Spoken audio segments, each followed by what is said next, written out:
Hai, Assalamualaikum. So hari ni saya nak promote satu resipi ringkas.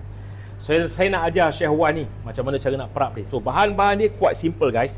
So saya menggunakan bahan produk ni, produk Faizah ni, rempah Datuk Faizah.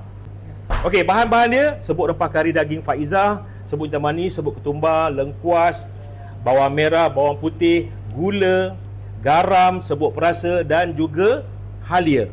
Saya masuk semua ni. Buka je. Masukkan sedikit air limau nipis. Sedikit kicap manis. Dan juga minyak jagung. Kenapa saya pakai minyak jagung? Sebab minyak jagung ni kalau kita buat perapan, dia tak beku. So kita kacau macam ni.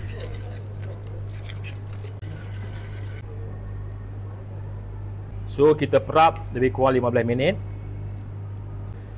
Okey, Wan ni antara orang yang bertanggungjawab untuk buat perapan kambing panggang cita rasa ni. Alright?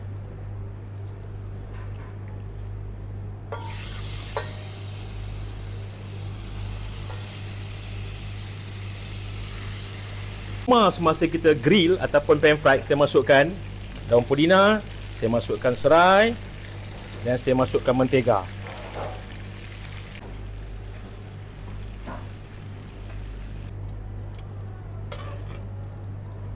Kagum? Milano.